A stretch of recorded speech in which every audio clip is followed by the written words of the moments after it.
ഞാൻ ഇവനെ പറ്റി പറഞ്ഞപ്പോ ആർക്കും വിശ്വാസമായില്ല. ദേ ഒറ്റ രാത്രി കൊണ്ട് അയ്യർ ഈ പരുവത്തിലായില്ലേ? പിഷാരിയല്ലേ പറഞ്ഞത് ശുദ്ധ ബ്രാഹ്മണൻ ഇതൊന്നും ഏൽക്കില്ലെന്ന്? ശുദ്ധ ബ്രാഹ്മണൻ അതൊന്നും യേശുവില്ല. അയ്യർ അതല്ല എന്നുള്ള ഇപ്പൊ മനസ്സിലായല്ലോ. ഈ നിമിഷം അവനെ ഇവിടുന്ന് പറഞ്ഞു വിടുന്നതാണ് ബുദ്ധി.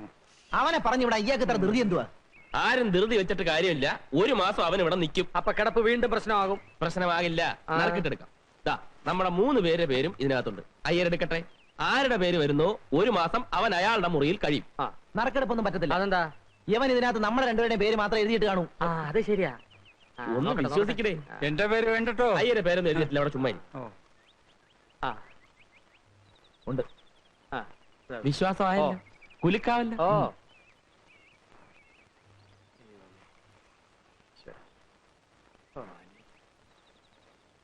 ഓമനക്കുട്ടൻ. ഓമനക്കുട്ടൻ തന്നെ. അയ്യരെ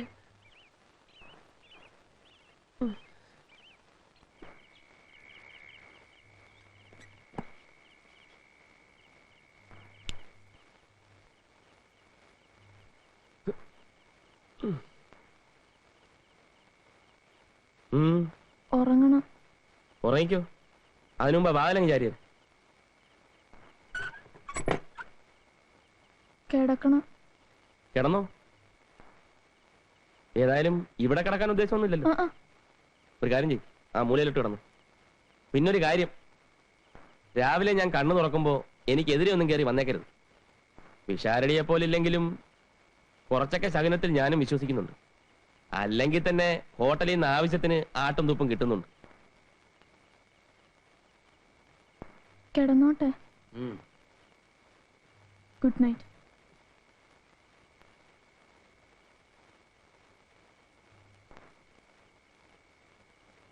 പാട്ട് ഇഷ്ടമാണോ? ഇഷ്ടമല്ലെങ്കിലും ഞാൻ ഉറക്ക വെക്കും, സഹിച്ചോണം. Good night.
പാതിരാത്രി മനുഷ്യരെല്ലാം ഉറങ്ങുന്ന സമയത്ത് ഒറ്റയ്ക്ക് മാറിയിരുന്ന് എന്തുവാടാ പ്ലാൻ ചെയ്യുന്നേ? ഒന്നും ഇവിടെ നടക്കുകയല്ല. ഉറക്കമില്ലാത്ത മനുഷ്യനാടാ ഞാൻ. കേറാത്ത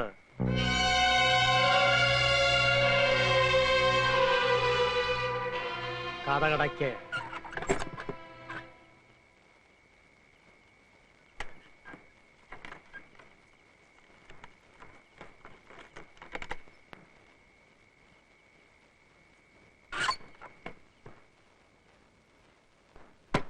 വിശാരടി, കഥ തുറക്കാൻ. ശാരടി, അവൻ തുറന്നു കൊടുക്ക്, ഇല്ലെങ്കിൽ എന്റെ കഥ കല്ലിയെ വിളിക്കും. കഥ തുറക്കാനാ പറഞ്ഞത്. ആരുമില്ലേ? അയ്യരകത്ത് കയറിക്കോ, കഥ കടച്ചോ.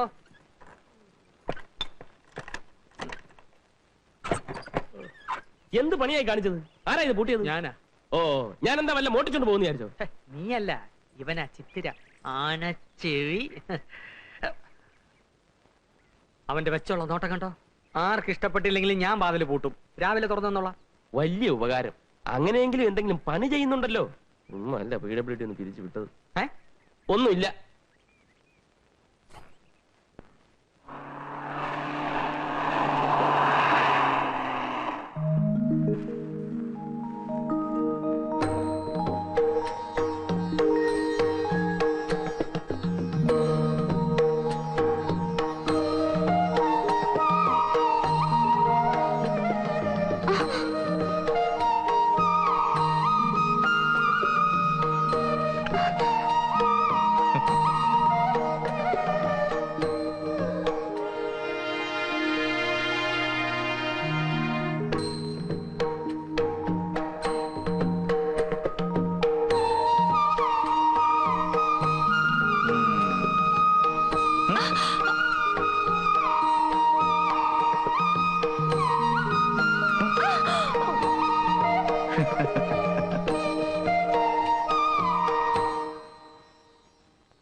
നിന്റെ കാലിന്റെ വേദന എങ്ങനെയുണ്ട്?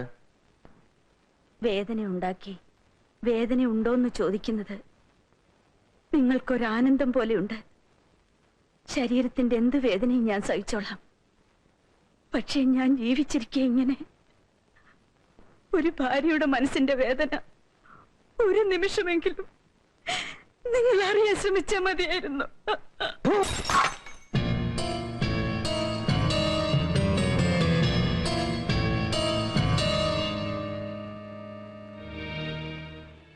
പറഞ്ഞ സ്ഥലങ്ങളിലൊക്കെ ഞാൻ തന്നെ പോയി അന്വേഷിച്ചിരുന്നു. ഒരു പ്രയോജനം ഉണ്ടായില്ല. ഇൻസ്പെക്ടർ 2 തവണ ഇവിടെ വന്നിരുന്നു. അയാളെ കാര്യമായിട്ടൊന്ന് കാണണം. ഇതെവിടെ പോയി ഒളിച്ചിരിക്കുന്നു ഒരു പിടിയും കിട്ടുന്നില്ലല്ലോ.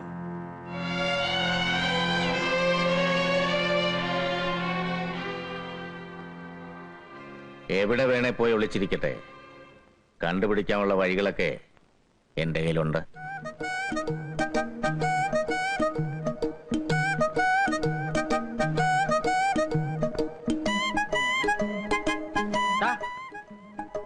ഇങ്ങോട്ടാ.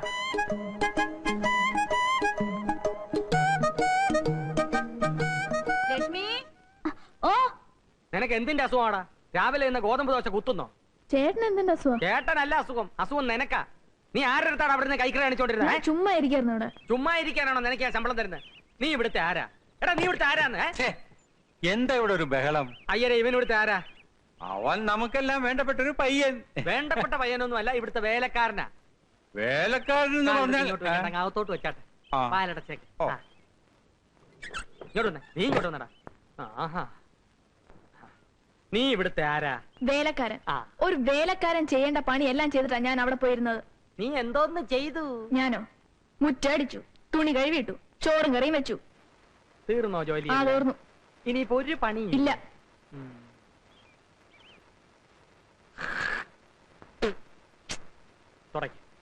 ചേട്ടൻ എന്ത് പണിയായി കാണിച്ചത്? തുപ്പി. മുറ്റ തുപ്പാൻ മേലായിരുന്നോ? എനിക്കിപ്പോ ഇവിടെ തുപ്പാനാണ് തോന്നിയത്. എവിടെയാണെങ്കിലും തുപ്പുക എന്നുള്ളത് എന്റെ ജോലി, അത് തുടയ്ക്കുക എന്നുള്ളത് നിന്റെ ജോലി. കാരണം നീ ഇവിടുത്തെ വേലക്കാരനാണ്. തുടക്കടാ, തുടക്കടാ.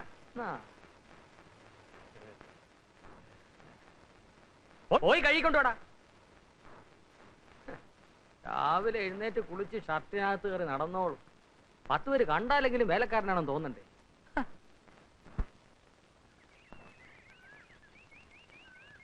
ഈ ഒരു കാര്യത്തില് ഞാൻ റഹ്മാനെ സമ്മതിച്ചിരിക്കുക.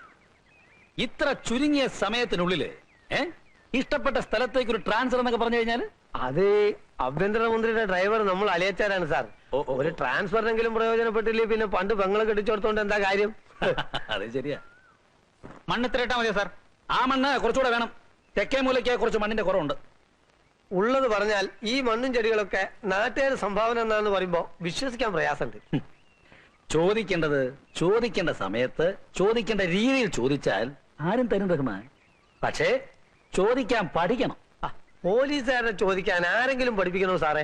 അവന്റെ ജന്മം തന്നെ ചോദിച്ചു മുടിയാനുള്ളതല്ലേ? ഇൻസ്പെക്ടർ സാറേ, അവിടുന്ന് മനസ്സ് വിചാരിച്ച് എന്തെങ്കിലും ചെയ്തു തന്നേ പറ്റൂ. കൊച്ചെ, നീ കാര്യം വെട്ടി തുറന്നു പറ. തലയും വാലില്ലാതെ അദ്ദേഹം എന്തെങ്കിലും ചെയ്യണമെന്ന് പറഞ്ഞാൽ എന്താ മനസ്സിലാക്കേണ്ടത്? അതൊക്കെ അദ്ദേഹത്തിന് അറിയാം. ഞാൻ ഒരാഴ്ചയായിട്ട് പുറകെ നടക്കല്ലേ സാറേ. റഹ്മാൻ, സ്വന്തം അനിയനെ വീട്ടുപറമ്പിൽ നിന്ന് പുറത്താക്കണമെന്നാണ് പരാതി. ഒരമ്മയുടെ വയറ്റിൽ നിന്ന് വന്നവർ തമ്മിൽ ഇങ്ങനെ കലയിക്കുന്നത് ശരിയാണെന്ന് ചോദിക്കും. ഒരമ്മയുടെ വയറ്റിൽ നിന്ന് വന്ന മാതിരി അല്ല സാറേ അവന്റെ കയ്യിലിരിപ്പ്. നിങ്ങളുടെ കയ്യിലിരിപ്പ് ശരിയില്ലെന്നാണ് അയാളെ വരാൻ. സാർ ഞാൻ പറയുന്നത് വിശ്വസിക്കും. എനിക്ക് വേണ്ടി ഇതൊന്ന് ചെയ്തു വന്നേ പറ്റൂ. സാറിന് പുണ്യം കിട്ടും. പുണ്യമല്ലാതെ എന്ത് കിട്ടും? അദ്ദേഹം ചോദിക്കുന്ന കേട്ടില്ലേ, പുണ്യമല്ലാതെ എന്ത് കിട്ടുമെന്ന്. എന്ത് കൊടുക്കും? അയ്യോ ഞങ്ങൾ പാവത്തുങ്ങളാ സാറേ. ആ ഒരു 500 രൂപ കൊണ്ടൊന്നെല്ലാം ശരിയാകാം അയ്യോ എന്ന് വേണമെങ്കിൽ എനിക്ക് പറയാം. പക്ഷെ ഞാനത് പറയില്ല. അത് സാറ് ചോദിക്കും. പിന്നെ നന്നായി ആലോചിച്ച് പറ. സാറ് സാറിന്റെ മനസ്സ് തുറന്ന് പറഞ്ഞാലല്ലേ എനിക്ക് എന്റെ മനസ്സ് തുറക്കാൻ പറ്റൂ. എന്ത് പണി ചെയ്താ നിങ്ങൾ കഴിയുന്നത്? 5-8 പശുക്കളുണ്ട് സാറേ, അതിന്റെ പാല് വിറ്റാ ഞങ്ങൾ കഴിയുന്നത്. പാല് നിങ്ങൾ എടുത്തോ? ചാണകഞ്ഞുണ്ടോ? ചാണകോ? ഈ സമയത്ത് കുറച്ച് ചാണകപ്പൊടിയുടെ കറികളുണ്ടല്ലോ. ഈ ചെടികളുടെ ഗെറ്റപ്പ് വേറെ ആയിരിക്കും. അയ്യോ ചാണകം എത്ര വേണേലും കൊണ്ടുവരാം. എന്നാ ചെല്ലേ. റഹ്മാൻ സാർ, ചോദിച്ചു വാങ്ങുന്നത് എന്തും കൈക്കൂലിയാണെന്നാണ് അമ്മ പറയാറുള്ളത്. അപ്പൊ ആ നിലയ്ക്ക് ചാണകവും കൈക്കൂലിയാണ്. ഇപ്പോഴാണ് സാർ എനിക്കൊരു കാര്യം ബോധ്യമായത്. ചോദിക്കേണ്ടത് ചോദിക്കേണ്ട രീതിയിൽ ചോദിക്കേണ്ട സമയത്ത് ചോദിച്ചാൽ ചോദിച്ചാൽ ചാണകവും കിട്ടുമെന്ന്. റഹ്മാൻ സാർ